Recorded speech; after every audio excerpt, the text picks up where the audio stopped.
Hello students, कैसे हो आप सब? होप सो आप सब अच्छे होंगे, आपकी पढ़ाई अच्छे से चल रही होगी। मेरा नाम है डॉक्टर स्वरूप और ये आप सभी का यूट्यूब चैनल है स्टडी विद नीट।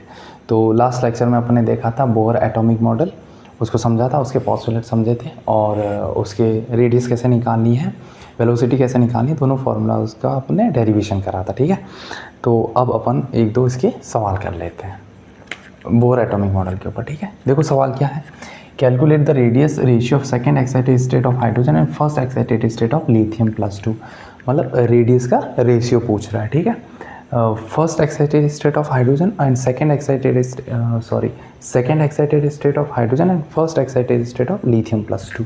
ठीक है, तो सबसे पहले आपको रेडियस का फॉर्मूला पता होना चाहिए। R is equals to 0.529 into n² angstrom, ये फॉर्मूला होता है। चलिए ठीक है, तो सबसे पहले अपन हाइड्रोजन के लिए निकालते हैं RH और इसके जस्ट नीचे लिख लेते हैं लिथियम +2 के लिए। अच्छा, बोहर मॉडल जो रहता है ना, वो सिंगल इलेक्ट्रॉन स्पीसीज के लिए एप्लीकेबल होता है। तो लिथियम +2 सिंगल इलेक्ट्रॉन स्पीसीज है और हाइड्रोजन तो है ही single electron species. 0.529 into n बेटा देखो क्या लिखा है, सेकेंड एक्साइटेड स्टेट। अब ये चीज़ ध्यान देना, n कितना हो जाएगा, सेकेंड एक्साइटेड स्टेट है तो उसमें 1 ऐड कर दो तो कितना हो जाएगा बेटा, n की वैल्यू 3 है। और ये तो हाइड्रोजन के लिए, और लिथियम +2 के लिए देखो फर्स्ट एक्साइटेड स्टेट मतलब 1 + 1 बराबर 2। मतलब उसके साथ आपको 1 ऐड करना है, एक्साइटेड स्टेट जितना बोले ना उसके साथ 1 ऐड करना है आपको, तो वो उसकी एक्चुअल में स्टेट आएगी। ठीक है, एक्साइटेड नहीं, एक्चुअल में स्टेट आएगी।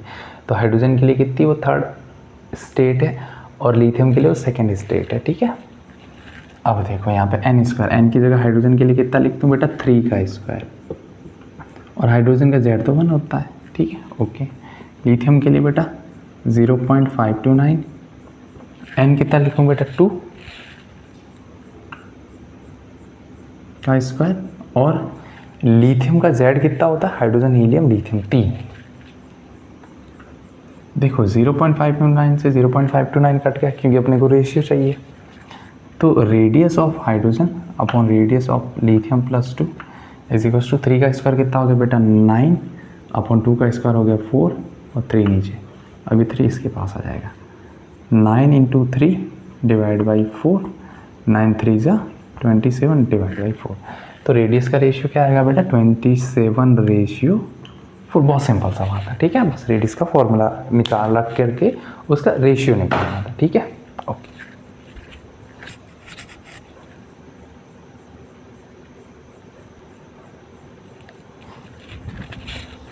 ठीक है, अब एक और सवाल देखते हैं।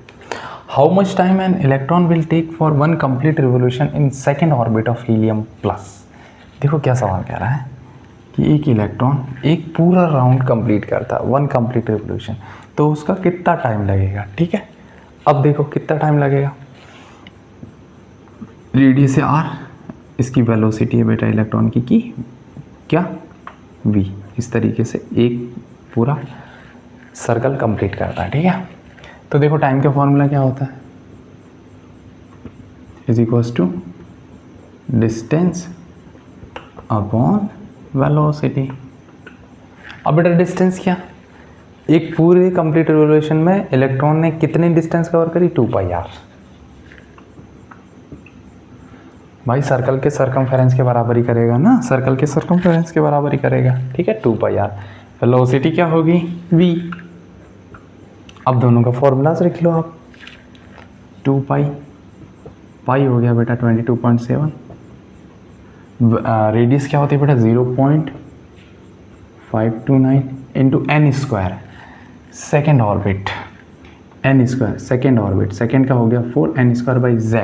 हीलियम का z होता है बेटा 2। ये मैंने फॉर्मूला लिखा है रेडियस का, n² अपॉन z, जो एंगस्ट्रॉम में आता है, अपॉन वेलोसिटी। अब वेलोसिटी का फॉर्मूला लिख रहा हूँ, 2.188 इंटू 10⁶ क्या होता है बेटा, z/n। ये अपन ने करें लास्ट लेक्चर में।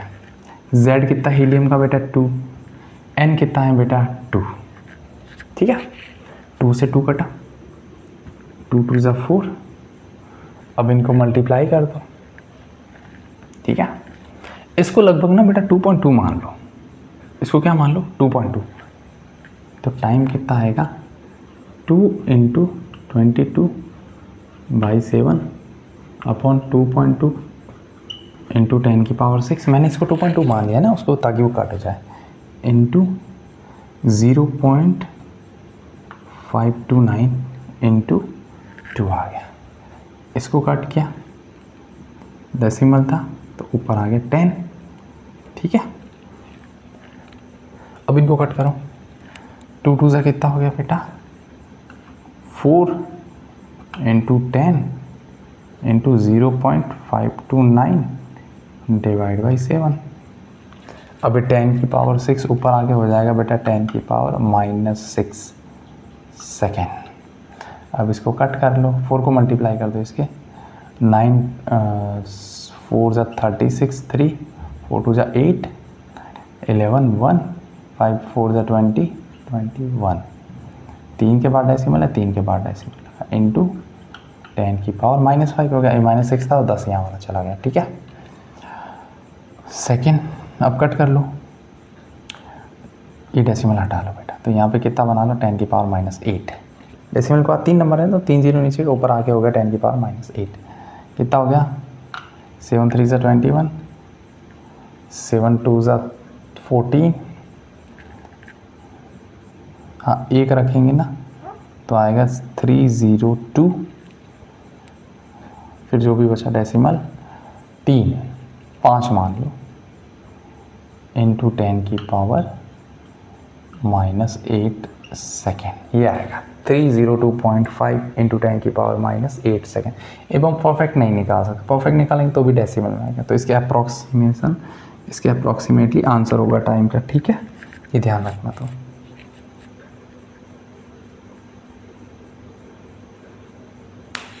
हाँ, एक और चीज़, सॉरी, ये बेटा एंगस्ट्रॉम में चल रहा है। किस में चल रहा है? एंगस्ट्रॉम में। और ये चलता है बेटा मीटर पर सेकेंड में। किस में चलता है? मीटर पर सेकेंड में। तो बेटा आपको ये भी मीटर में लेना पड़ेगा। एंगस्ट्रॉम में है तो 10⁻⁻10 10⁻⁻10 जुड़ता आ रहा है, थोड़ा ध्यान रखना यार, सॉरी। तो कितना हो गया माइनस जुड़ गया, तो ये हो गया -18। कितना हो गया बेटा -18। ठीक है, ये चीज़ ध्यान रखना। कितना हो गया बेटा -18 हो गया। 302.5 × 10⁻⁻18 सेकेंड, ये ध्यान रखना। यहाँ से मैं थोड़ा सा भूल गया था, सॉरी। जो रेडियस होती है वो एंगस्ट्रॉम में होती है, 0.529 × n²/z एंगस्ट्रॉम में होती है, और वेलोसिटी चलती है मीटर पर सेकेंड में। तो इसको भी आपको मीटर में कन्वर्ट करना पड़ेगा। उसके बाद मीटर में कन्वर्ट करने के बाद ये अब यूनिट सेम होगी तो आप इसको डिवाइड कर सकते हो इस तरीके से, 302.5 × 10⁻⁻18 सेकेंड। ठीक है, हाँ सही है, ओके। थोड़ा ध्यान रखना इस तरीके से। Thank you. ये 2 सवाल अपन ने कर लिए। इससे पहले वाला जो लेक्चर था उसमें अपन ने देखा है बोहर एटॉमिक मॉडल को समझा है अच्छे से, तो आप उस लेक्चर को देख सकते हो। और चलते हैं, मिलते हैं अपन नेक्स्ट लेक्चर में। तब तक के लिए थैंक यू।